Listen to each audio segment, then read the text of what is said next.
Welcome to my life. Good evening. I think that we can all agree that change is uncomfortable. You know, my adult children have definitely accused me in the past of being a walking hyperbole. You know, like using those dramatic words like always, never, everyone. So when I planned for my Van Talks 2020, I decided to keep that statement out of it. But as we all sit here united, having gone through a pandemic together, I think we can all agree, all of us, change is uncomfortable. My name is Carlisle, and I'm going to share my healing space with you this evening by telling you a story about how I came to the door of change and what I found beyond it. Let me set the stage first. 15 years ago, I am a wife, a mother of 3 small children. I am an ex-collegiate athlete that is still playing high-level volleyball, rec level, of course. And I've got a flourishing career in photography. Like, I've got it all. And yet, I was making little wishes. You know, like, I want a more smoking body, and I want to eat healthier, and I want to be an inspiration. I just want to be a better mom and a better wife. And all my wishes came true in the form of a diagnosis of MS, multiple sclerosis. MS is when the immune system, my immune system, gets really confused, and it decides that my brain and my spine are enemies, and it's going to attack them. Or as my husband described to my kids in the hospital, there's a sock over mommy's spine, and her immune system is really confused, and it tries to eat through the sock to get to the bad guys. Hence, multiple scars, multiple sclerosis. Some people's autoimmune attacks their joints. It attacks their thyroid. As I sat there in the hospital, I wanted to be so cool, and I wanted to bond with the doctors and the nurses.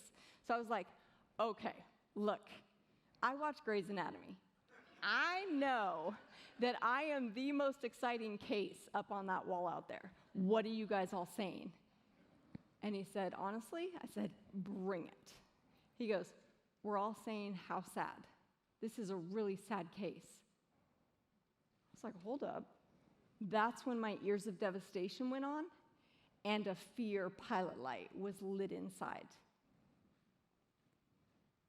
And yet, I have this unexplained excitement on my face as I'm getting wheeled out of the hospital. You see, I'm going to be the new face of MS. I'm going to defy the odds. I am going to do everything they say, right?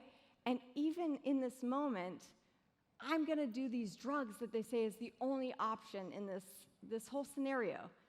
Let's do it. So my husband and I even blogged the first time I did this shot, right? And it's an interferon, which just means I'm going to put something in my body with an injection, and it's going to confuse my immune system. My immune system is going to be like, oh, yay, something to attack.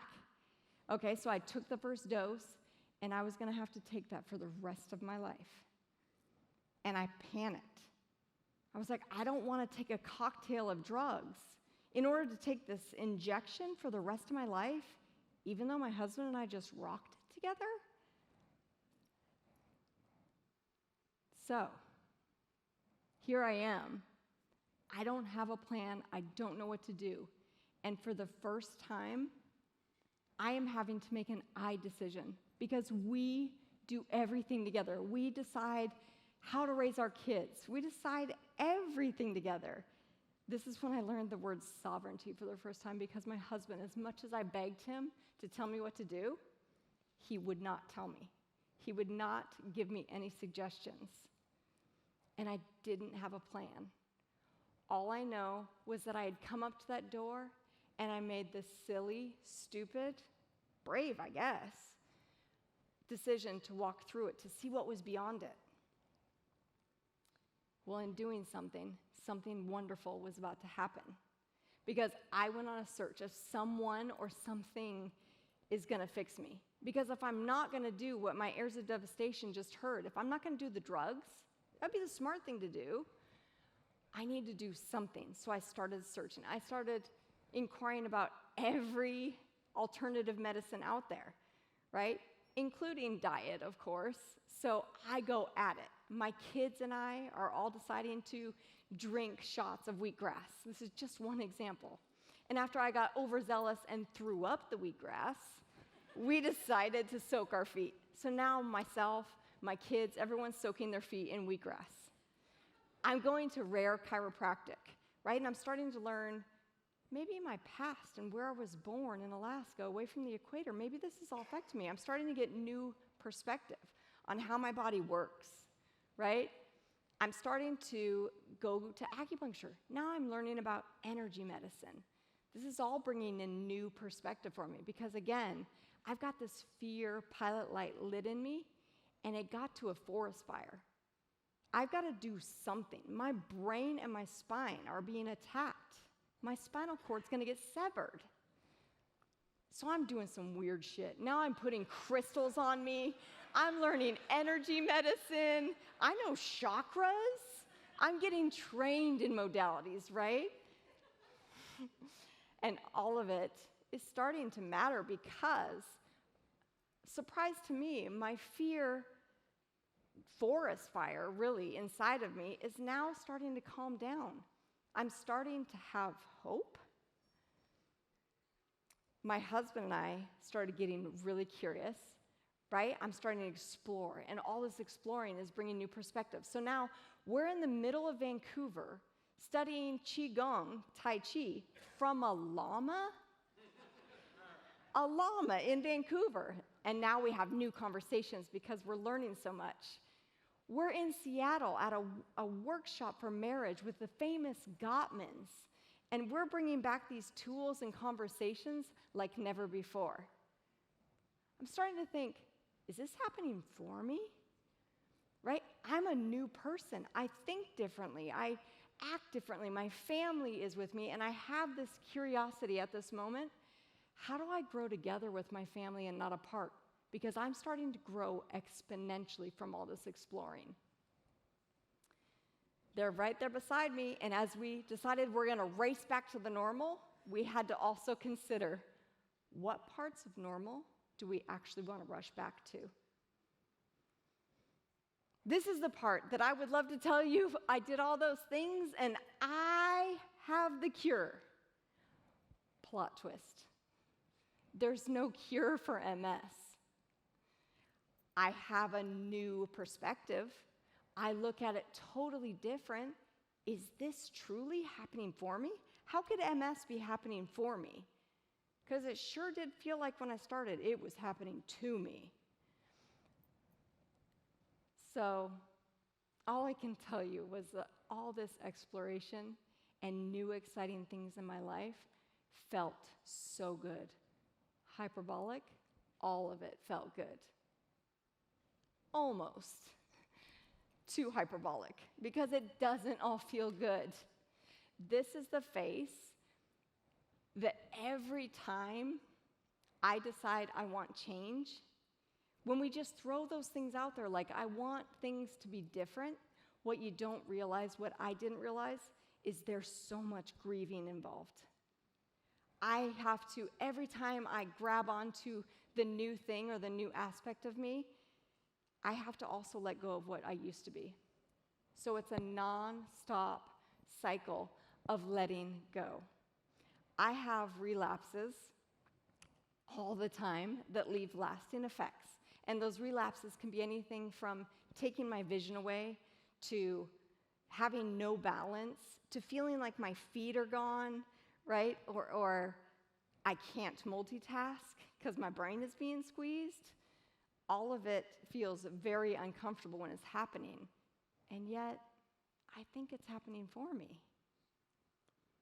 My son made this just a couple years into my healing journey. And it really impacted me 15 years ago. But today, as I read this, I love MS because it changes life. It changed my life. I could have just come up to the door. I would have been plenty changed. Somehow, I got curious enough to open the door and fall through it, exploring, trying to find someone or something to fix me. It would have been enough, though, just to be changed. It takes so much bravery to come up to that door of change. I sit here.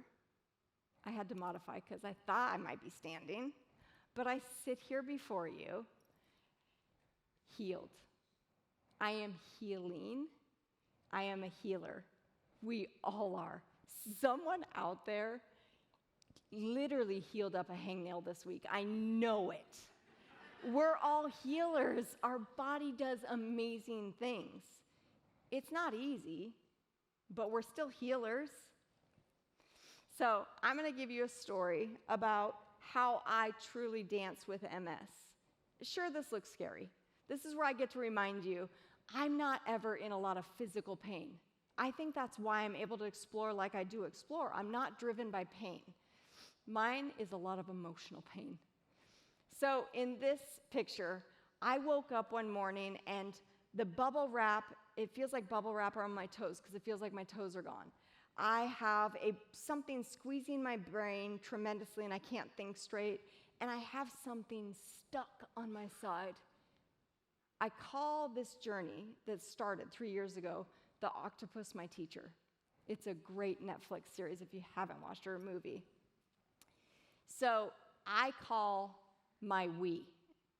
What I mean by we is that I was introduced into an incredible quote very early in my journey of the only difference between the words illness and wellness is the I in illness and the we in wellness.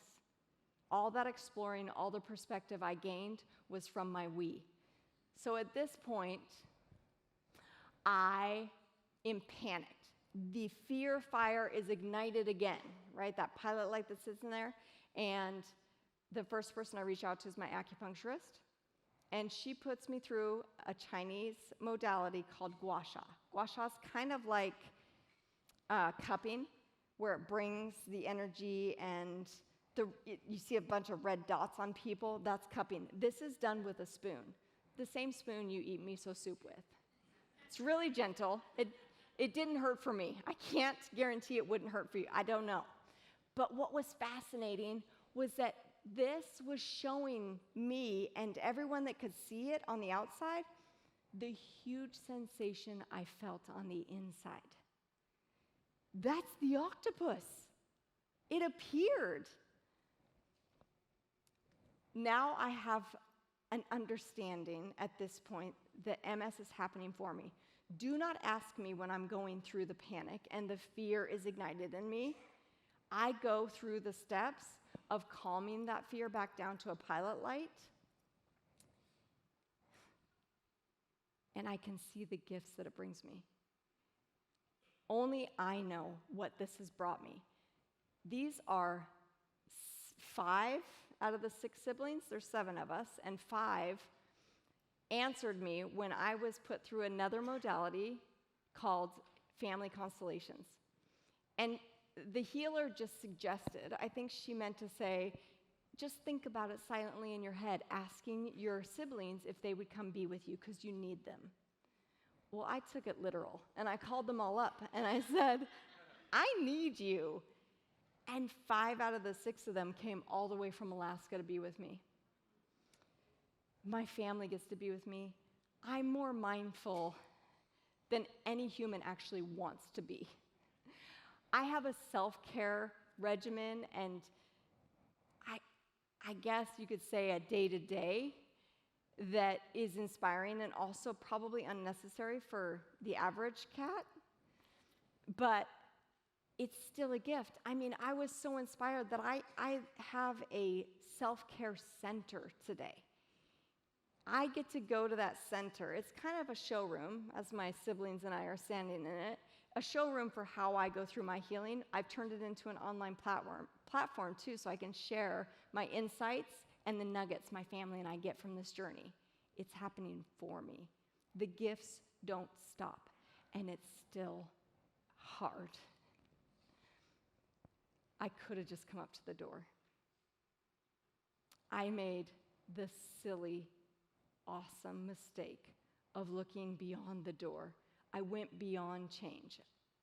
I decided to choose transformation instead of just being changed. I wanted to choose change. So in your most private moment with yourself, you don't have to share with anyone. It's just an empowering exercise to be able to sit with, how is that crisis, that moment, that sickness, that COVID, that whatever it is, how is it happening for you? You get to answer that. I invite you to step beyond the door. Thank you.